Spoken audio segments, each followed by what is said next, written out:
우리 민족은 설이나 명절이 되면 가족이나 또 고향으로 돌아갑니다.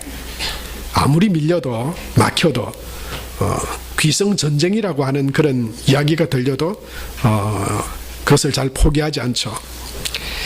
가족들을 만나기 위해서, 또 사랑하니까, 또 감사한 마음을 전하기 위해서, 또 서로 하나 되어서 위로하고 섬기기 위해서, 기쁨을 나누기 위해서 차가 막히고 비가 오고 시간이 오래 걸려도 우리는 그 길을 났습니다.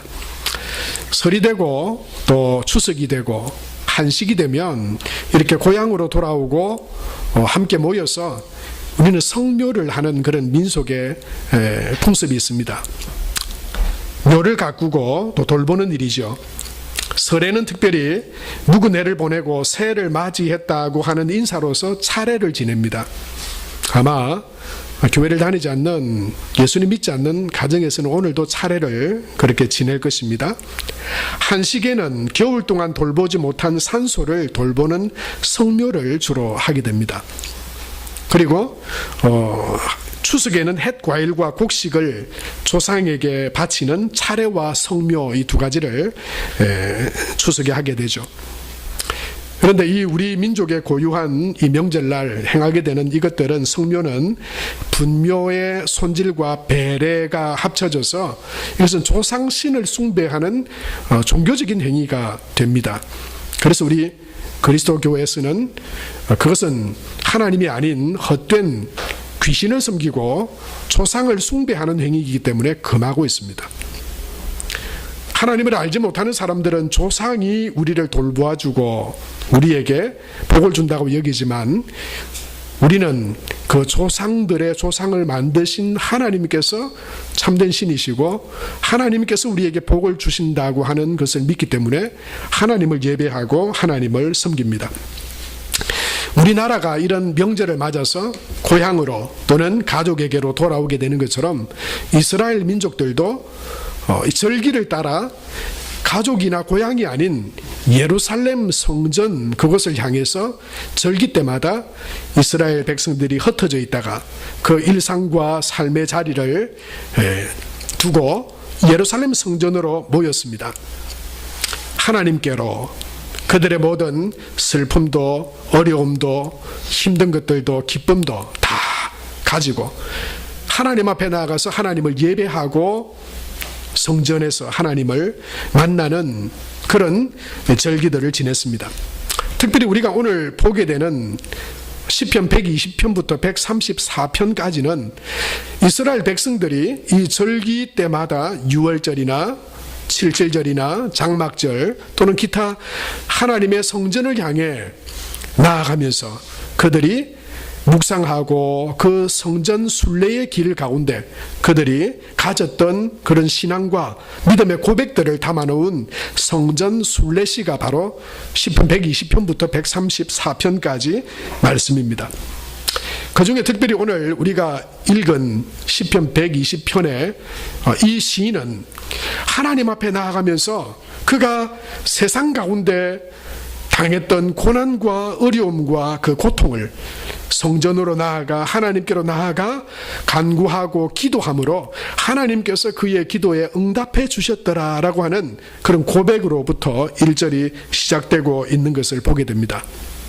그런데 하나님께서 그의 고난과 그 고통과 그 환난을 하나님께로 가지고 나아갔을 때 하나님께서 응답해 주셨지만, 그러나 오늘 우리가 읽은 이 시편 120편에 보면 왜 하나님의 백성인 그가 그런 고난과 어려움과 환난을 당할 수밖에 없었는가라고 하는 그 이유도 함께 소개하고 있는 것을 우리가 보게 됩니다.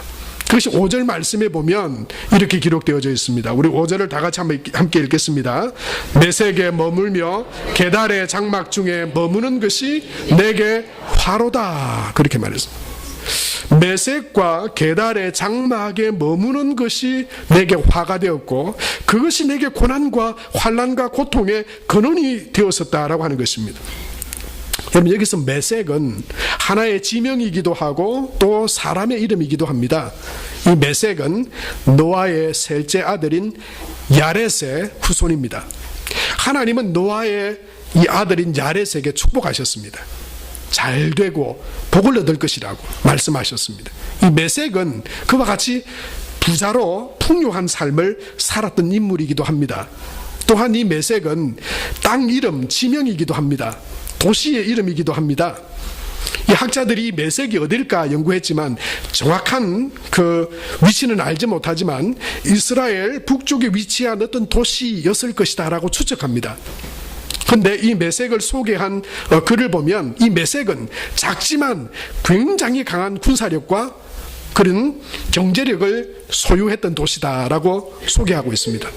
얼마나 이 메섹이라고 하는 도시가 강력하고 또 풍요로운 도시였냐면 그 시대에 그 지역을 다스렸던 아수르라고 하는 대군이 이 메섹을 치기 위해서 전쟁을 일으켰습니다.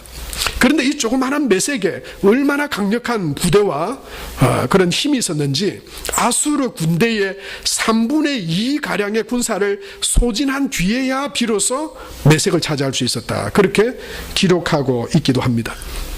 메섹은 철이 생산되는 곳이었고 철과 무기를 생산하고 수출하고 그리고 그 당시에 무역의 중심이었던 두로라고 하는 지역과 활발하게 교류하면서 굉장히 강력한 경제력과 풍요로움을 누렸던 지역이 도시가 바로 이 메섹이기도 합니다.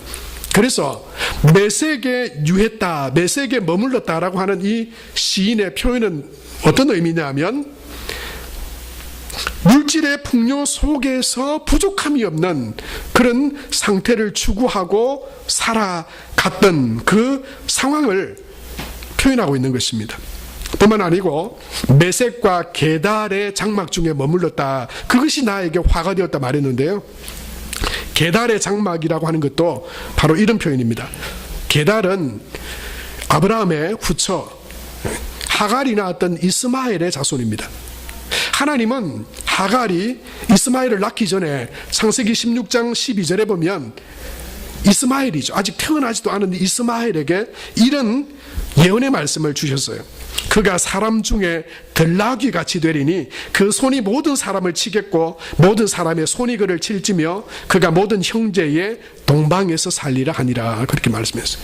여기서 주목해서 볼 표현은 뭐냐면 그가 사람 중에 들나귀 같이 되리라라고 하는 표현입니다.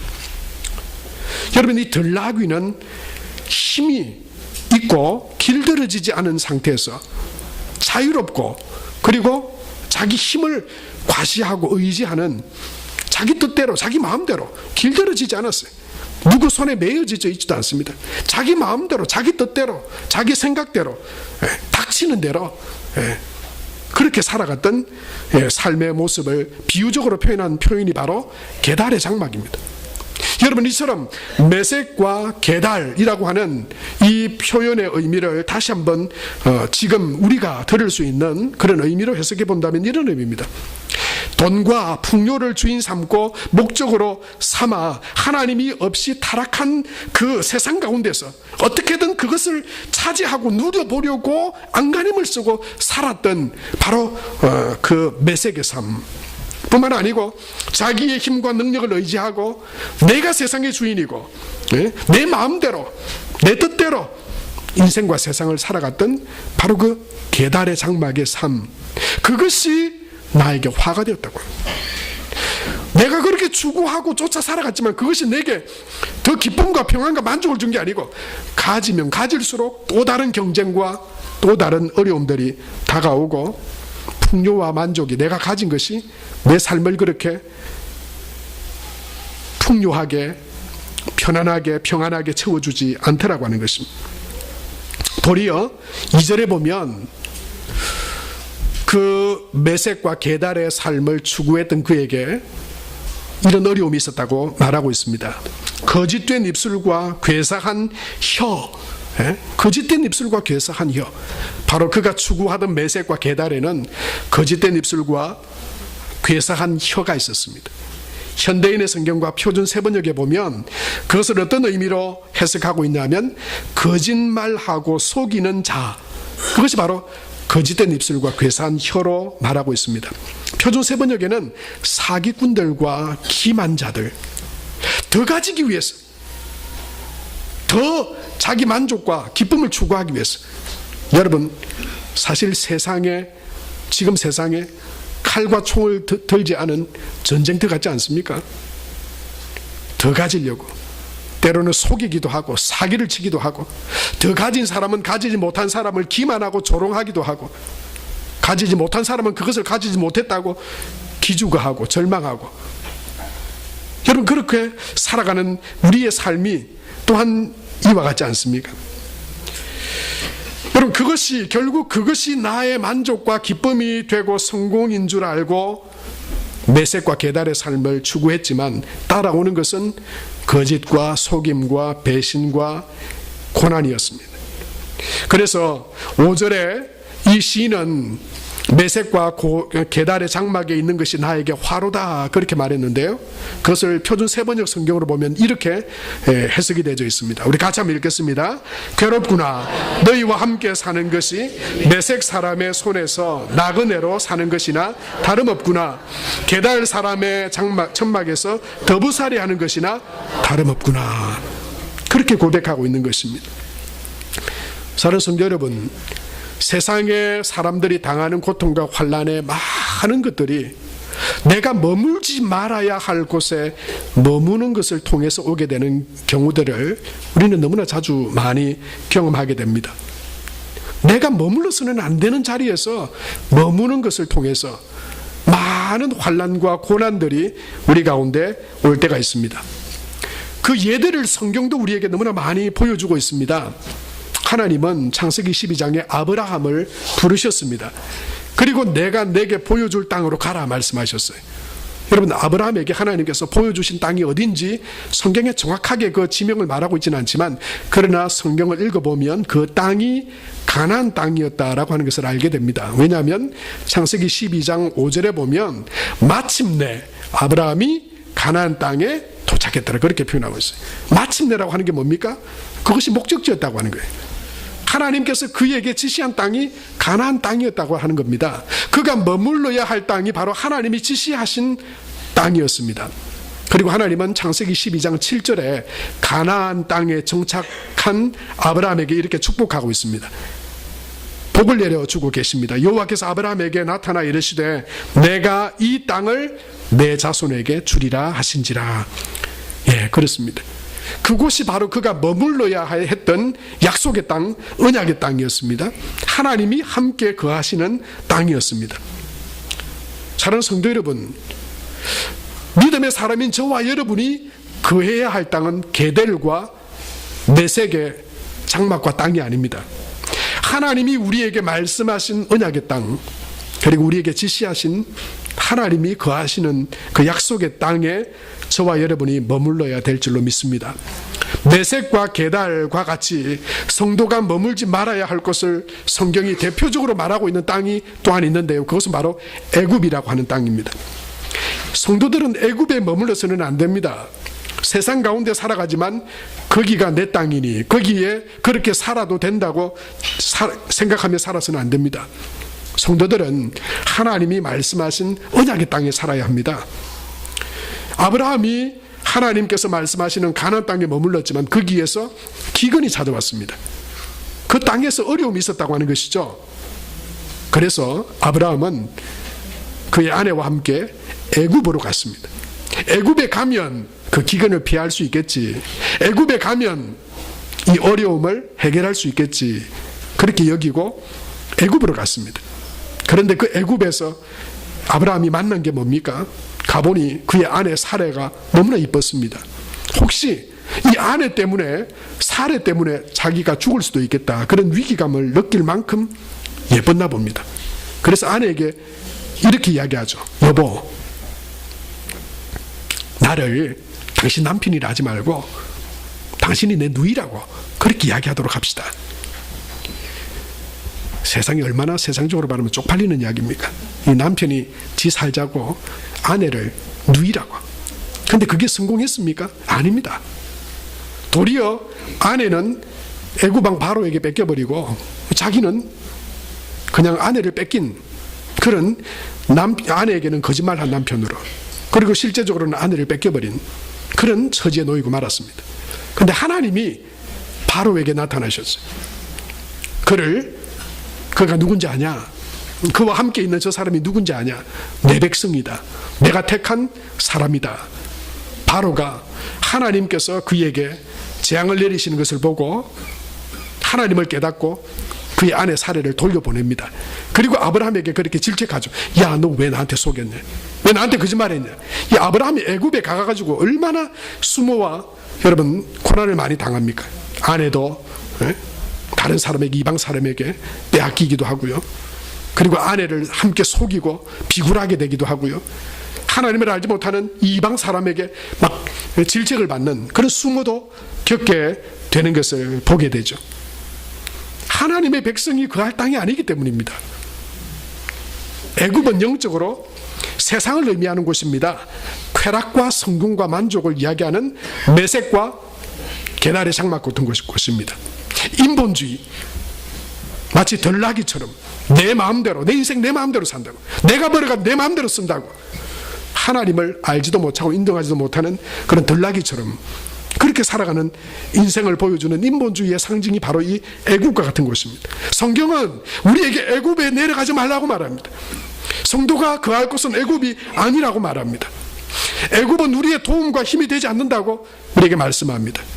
계달의 장막과 메색에 머무는 것이 마치 신기루처럼 그것이 행복이고 기쁨이고 만족이고 성공이고 그것이 우리 인생의 목표인 것처럼 우리가 그것을 향해서 달려가지만 여러분 거기에 결국은 고통과 고난과 무의미와 환난밖에 없다고 하는 것입니다. 이사야 31장 1절에 보면은 하나님은 이사야를 통해서 그래서 우리에게 이렇게 말씀합니다. 우리 같이 한번 읽겠습니다.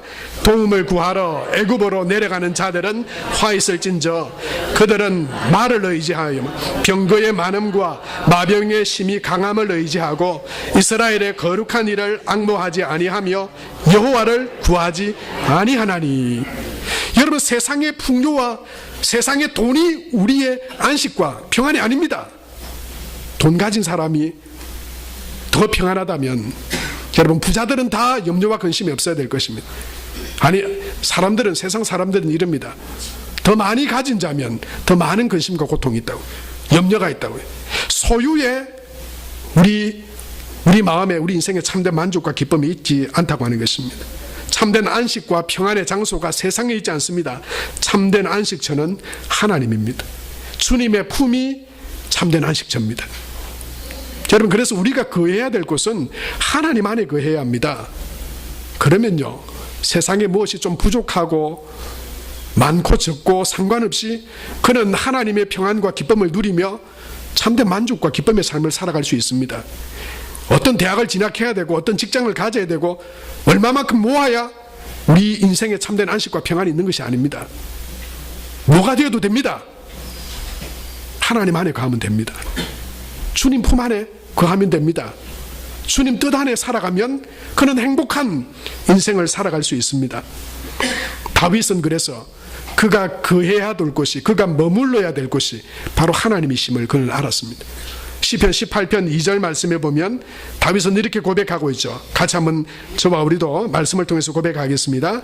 여호와는 나의 반석이시요 나의 요새시요 나를 건지시는 이시요 나의 하나님이시요 내가 그 안에 피할 나의 바위시요 나의 방패시요 나의 구원의 뿌리시요 나의 산성이시로다. 할렐루야. 다윗은 하나님이 내가 거해야 될 곳임을 다윗은 알았습니다. 하나님이 주시는 안식과 평안을 누렸습니다. 하나님 안에서 하나님이 인도하시는 삶을 살았습니다. 하나님은 다윗 가운데 은혜를 베푸시고 그를 위대한 하나님의 사람으로 삼아주셨습니다. 그것을 추구한 삶이 아니라 하나님 안에 거할 때 참된 만족과 기쁨이 있었다고 하는 것입니다. 사랑하는 성도 여러분, 어디에 머물러야 하는지 우리가 머무는 그 장소가 우리의 육적인 생활뿐만 아니고 영적인 우리의 생활까지도 우리가 어디에 머무는가에 따라서 변화되어집니다. 우리의 삶의 정체에 영향을 미칩니다. 내가 거해야 할 곳, 내가 마땅히 머물러야 할 곳을 우리가 깨닫고 알 때 우리의 영적인 삶도 우리가 살아가는 이 땅의 삶도 하나님의 인도하심과 하나님이 주시는 안식과 평안을 누리는 복된 믿음의 삶이 될 줄로 믿습니다. 그리스도인의 머무는 자리, 내가 머무는 자리, 저와 여러분이 머무는 자리가 거룩한 장소가 되고 하나님이 함께 하시는 은혜의 장소가 되시기를 축복합니다. 죄와 교만과 세상의 쾌락의 장소, 내가 끌리는 장소에 머물면 여러분, 성경은 그것으로 인해서 환난과 고통을 당한다고 말씀하고 있습니다. 세상은 지금도 우리를 유혹합니다. 달콤하게 보이는 것으로 우리를 유혹합니다. 먹음직스러워 보이고 보암직스러워 보이고 탐스러워 보이는 세상의 성공과 물질과 쾌락과 즐거움으로 우리를 유혹합니다. 내색과 계달의 장막으로 우리를 유혹합니다. 애굽의 삶을 살라고 우리를 유혹합니다. 여러분, 그러나 그리스도인은 그것을 단호히 뿌리쳐야 합니다. 나는 그리스도인이고 내가 머물 곳은 하나님이고 주님의 품이다. 여러분, 그런 믿음의 고백으로 주님 안에 머무는 저와 여러분이 될 수 있게 되길 바랍니다. 끌리는 대로, 감정대로, 세상의 흐름대로, 편한 대로 살려고 하는 유혹을 뿌리치십시오. 대신 말씀대로 사십시오. 하나님의 뜻대로 믿음의 길로 걸어가려고 결단하십시오. 그 길이 때로는 좁아 보이고 거칠어 보여도 하나님 안에 거하며 주님께서 우리에게 인도하시는 그 길이 구원의 길이고 생명의 길이고 참된 안식의 길이고 평안의 길인 줄로 믿고 우리가 거해야 할 하나님 안에, 주의 뜻 안에 거하는 저와 여러분이 다 될 수 있게 되길 바랍니다. 바로 그 사람이 아름다운 성도입니다. 그 사람들이 모인 교회가 하나님이 기뻐하시는 교회가 될 줄로 믿습니다. 여러분, 하나님은 성전으로 올라와 하나님 앞에 예배하며 기도하는 그의 고난과 어려움을 하나님 안에 거하여 머문 그 사람의 고난과 그 어려움들을, 환난들을 하나님께서 응답하심으로 해결해 주셨습니다. 그런데 그가 그런 고난과 어려움을 당했던 또 하나의 이유는 머물지 말아야 할 곳에 머물렀을 뿐만 아니라 그곳에서 함께 하지 말아야 될 사람과 함께 했기 때문이었습니다. 누구와 함께 하느냐, 그것이 중요합니다. 오늘 6절 말씀해 보니까 그가 고난과 환난을 당했던 그곳은 머물지 말아야 할 곳이었고 그곳에서 만났던 그와 함께 오래 거주하며 있었던 사람이 어떤 사람이었는지 6절에 말씀하고 있죠. 함께 읽겠습니다. 내가 화평을 미워하는 자들과 함께 오래 거주하였도다. 그렇게 말씀하고 있어요. 여러분, 세상이 진정한 평화를 원할까요? 나를 희생하면서까지도 다른 사람의 만족을 구할까요? 그렇지 않습니다. 좀 세상에 살아가 보면 아시잖아요. 세상은 이기적입니다. 자기의 욕심을 내려놓지 않습니다. 자기의 만족을 위해서라면 다른 사람을 깔아뭉갭니다. 내가 손해가 되면 언제라도 버릴 수 있습니다. 그것이 세상입니다. 세상은 진정한 평화를 원하지 않습니다. 그곳에서 함께 거주하며 그들과 함께 내가 살아갈 때 이 시인은 고난과 속임과 거짓과 기만과 사기꾼들 사이에서 고난과 고통을 당했음을 그는 고백하고 있는 것입니다. 함께 오래 머물렀구나. 그곳에 머물면 머물수록 여러분, 기쁨과 만족이 우리 안에 더 있는 것이 아니라 더 우리가 세속화되어지든지 우리도 그들처럼 속이고 거짓으로 그것을 가지려고 하는 사람이 되든지 또는 밀려서 패배자가 되거나 실패자가 될 경우가 많습니다. 세상은 진정한 평화를 원하지 않습니다. 세상에 진정한 평화와 안식이 없습니다. 자신의 이익을 추구하고 세상에 영원한 동지도 없습니다. 언제든지 자신이 힘들고 불이익이 발생하면 떠나가는 것이 세상입니다. 가끔, 아주 가끔 그런 사람이 있어 보이지만 그러나 그 마음 속에도 자기 의로움과 자기 만족을 위해서 희생하는 경우가 대부분입니다. 여러분, 머물지 말아야 할 곳에서 함께 하지 말아야 할 사람과 오래 거주함이 고난과 환난의 이유였습니다. 사랑하는 성도 여러분, 그래서 우리는 그리스도 안에 하나님의 자녀된 저와 여러분은 함께 함으로써 유익한 사람이 되어져야 합니다. 여러분, 이 명절 멀리 있던 가족들도 또 친척들도 함께 만나실 텐데 뭐 잘못되고 좋지 않은 이야기 함께 하는 것이 껄끄러운 그런 만남이 되지 않기를 축복합니다. 함께 있어서 편안하고 즐겁고 좋고 위로받고 함께 있어서 새 힘을 얻고 이 전쟁터와 같은 세상에서 다시 그 사랑과 위로와 소망 가지고 세상 가운데서 힘을 얻어 살아갈 수 있도록 여러분 이 명절 함께하는 가족과 이 만남들이 힘이 되고 위로가 되는 그런 만남이 되시길 축복합니다. 믿음을 가진 저와 여러분들이 다른 사람을 만나서 위로자가 되어주고 소망이 되어주고 힘든 자를 일으켜주고 격려해주는 그런 사람들로 함께하면 할수록 더 힘이 나고 기쁘고 즐거운 그런 함께하는 사람으로 저와 여러분이 설 수 있게 되길 바랍니다. 무엇보다도요, 우리는 다른 이에게 그런 온전한 위로와 힘이 될 수 없습니다. 그러나 우리에게 힘과 능력이 되시는 분이 있습니다. 함께함으로 복이 되고 구원이 되고 힘이 되고 능력이 되는 그분이 있습니다. 그분이 바로 하나님이십니다.